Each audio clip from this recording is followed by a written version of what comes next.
Hey everyone, Jason here, digital marketing consultant, and in this content marketing strategy guide, you're going to learn the 7 steps to creating your own content marketing sales funnel. So we'll go into what the difference is between a content marketing sales funnel and a normal sales funnel, how they work together to generate leads and sales for your business. So make sure you check out the timestamp table of contents in the description to skip around the 7 steps, along with some other helpful links as you develop your content sales funnel strategy. So before we dive into these 7 steps, let's take a look at the whole sales funnel and see how content fits into the process of growing your business. So taking a look at this diagram, there are 4 steps of taking someone from they have no idea who you are to they are a customer of yours. So we start at the prospect level, and prospects are people who find your content helpful but haven't necessarily followed you yet and still aren't quite sure if you're worth listening to. Then audience is where we have prospects who have followed or subscribed to your content in some form. And then audience members become leads when they give you their contact information, when they join your email list, or you get their phone number so you can give them a follow-up call. And finally, of course, prospects and leads turn into customers when they actually purchase a product or service.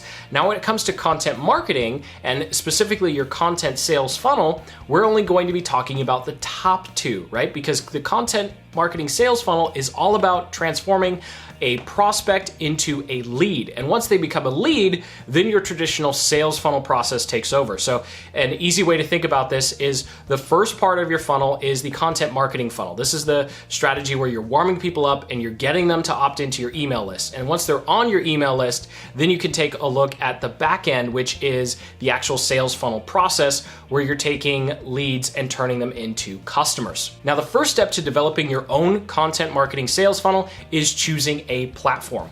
And you really just have 3 options in terms of choosing a platform, and it's going to be based upon the medium of content that you want to communicate with. So of course we have written, which is going to be a WordPress blog, then we have audio, which is going to be a podcast, and finally we have video, which is going to be YouTube. Now, there are a lot of other platforms you can publish on, right? And there's a link in the description to a video that can actually walk you through how to create a syndication strategy so you can take a podcast or a video or a blog and then put it out on other platforms. But here, the 3 main platforms are WordPress, a podcast, and then YouTube. All the other platforms are what are going to be syndication platforms. So essentially you're going to have your core pieces of content you put all that hard work into. We'll get to how to put together that content and figure out what to talk about in that content. But once you've created that piece of content, then you'll cut it up in little itty bitty pieces and you'll put it on the secondary platforms. So we have our primary platforms and our secondary platforms. This is going to be important as we move forward with the next step. So the next step here is your customer, right? We have to figure out who the heck do you want to attract with all of your content. Ultimately, who is your ideal customer? And so there's a link in the description to a full video that goes through all of this. I'm going to rapid fire through these 3 main questions and then zero in on the bottom one because it's going to help us put together our content. Now, the first part of putting together your ideal customer profile is simply just looking at what are they doing instead? What businesses are they already buying from? What influencers and media are they already consuming? And then what are the top 5 brands in your niche? You essentially want to know what content are they already consuming in relation to your niche or industry, and who are they already buying from in your niche or industry. Then the next part is just understanding basic demographics of their age and their gender and their location. And you can use Facebook and Google Analytics for this.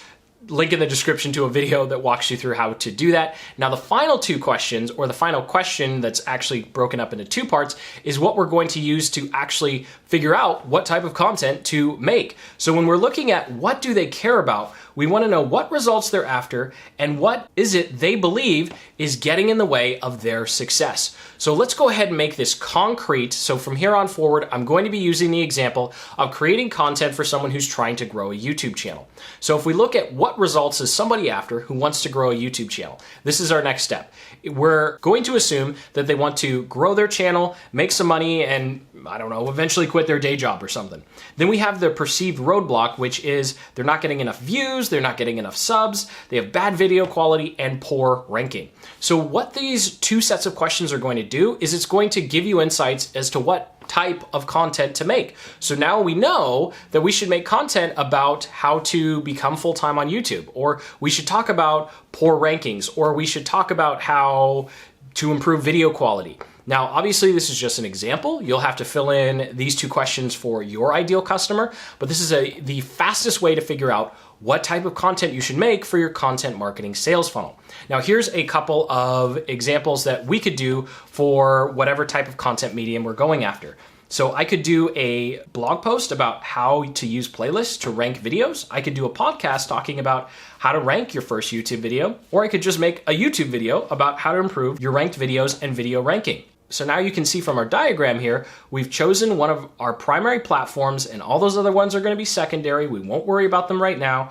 Then we figured out who our ideal customer is, and based upon those last 2 questions, the perceived roadblock and what they're after, we've come up with a couple ideas of types of content we can serve to them. So at this point, you really just need to figure out what type of content to make. There's a link in the description to a video that dives in how to take these content ideas and actually turn it into a full-on content and how to structure that for maximum conversions. So the next step in the process, speaking of conversions, is the call to action. So something that's unique when you're creating content that's going to drive traffic to your sales funnel versus just creating content for the sake of content is your content will have a call to action.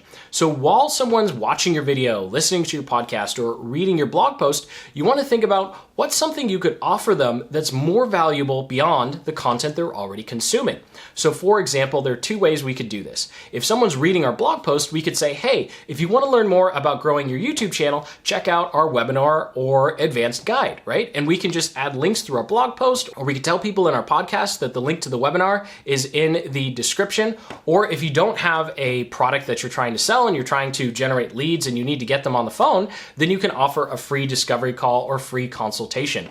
What's important is your content is built around one of those roadblocks or helping them see how they could achieve the result. You don't have to do a whole A to Z, like hour-long video, right? You can choose micro problems to solve, and then while you're helping them and giving them those aha moments like, oh, I didn't know I could do that. I didn't know that was possible. So while they're in that space of, oh, this is actually pretty helpful, you say, hey, I have something else that could be helpful. And this is how you integrate the call to action, and this is where you drive people from your content over to your landing page where you're offering a lead magnet. So first I'll go through the landing page and then we'll jump into the next step, which is the lead magnet. Now, when it comes to your landing pages, we don't need to get super complicated. All a landing page is a web page that doesn't have any other links and allows people to only do one thing: enter their name and email or phone number if you need it, and so they could get the free offer, the guide, the webinar. I'll talk more about what you can offer in the next step. What's very important with this page is all you need is a headline saying what they're going to get, and of course you want the headline to talk about one of the results and one of the roadblocks that you already identified when putting together your customer avatar, and then a couple bullet points to talk about how wonderful this offer is. So here are a couple of examples for our case study. We have how to rank your videos on YouTube search. We have how to use YouTube ads to accelerate your channel growth. Or we could just have a generic page saying how to grow your YouTube channel. And what's great about landing pages is you can try different ones. Maybe people don't want to learn about ads and they just want to learn about ranking videos. Maybe they don't care about ranking videos and they just rather have a guide that talks about general YouTube growth. So there's no cap on how many different ideas that you can test and figure out people who are engaging with your content that are looking to take that next step, turning themselves from an audience member into an actual lead, trying to figure out what they actually want. Now, speaking of leads, what we're going to be offering in order to get people on that landing page to enter their contact information is something called a lead magnet. Now, all a lead magnet is a piece of valuable information that is worth a name and email. So it's very important that this is valuable. What you don't want to do is fall into the trap of creating a piece of content, looking at it and going, you know what if I pulled this part out and then asked for people's name and emails? Well, you can do that, but if someone reads your blog post and they go, this is missing, where's this part?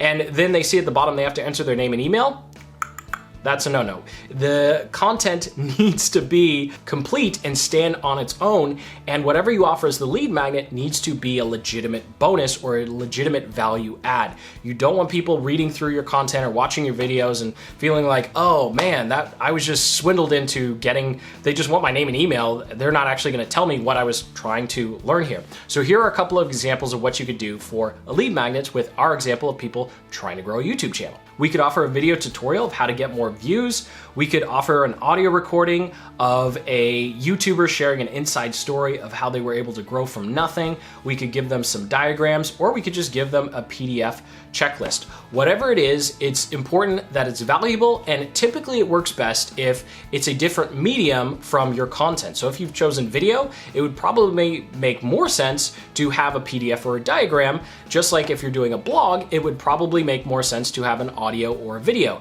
And that's just because when the medium's different, it makes a lot more sense that they have to opt in to get it. If you have a video and then you say, hey, check out this video, and now I have to enter my name and email for that, you go, well, if it's a video and this is a video, why didn't you just include that there? So it's a very simple way to make sure that people who are engaging with your content don't feel like you're pulling out golden nuggets or hiding something from them when the lead magnet and your content are different mediums of content, even if they include the same type of information. I know that's a little wordy, but it's just a little tip there to make sure that your content is able to be seen and stand on its own, which is critically important.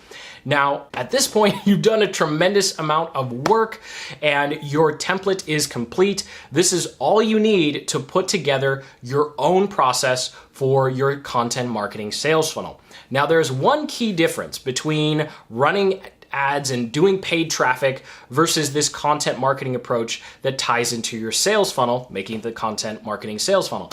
And that is engagement. When you have a comment section, you need to reply to your comments. I know that seems simple, but it's incredible to me how many small YouTube creators and how many blogs I go to where the comment section is just crickets from whoever's putting out the content. And guess what? The comment section is where you're going to actually be able to create a feedback loop and start learning more about your ideal customer. And that's really where you're going to figure out which landing page and what offers are actually going to resonate. Because if you make something that you think is complete and then you keep getting questions about a particular topic, then you'll know either that's the next piece of content you should make, or that could be another potential lead magnet because you know people are interested in it. But if you don't engage in dialogue with people who are engaging with your content and keep that engagement cycle going, you're not going to learn anything, and you're just going to spin your wheels guessing when you could be learning directly from people who actively want to consume your content and want to opt into your email list. So thank you so much for watching. I sincerely hope you got some value out of this video. Hit that like button and subscribe for more in-depth content marketing and sales funnel tactics, just like the ones covered in this video. Comment below if you have any questions. And as always, keep building the business you love.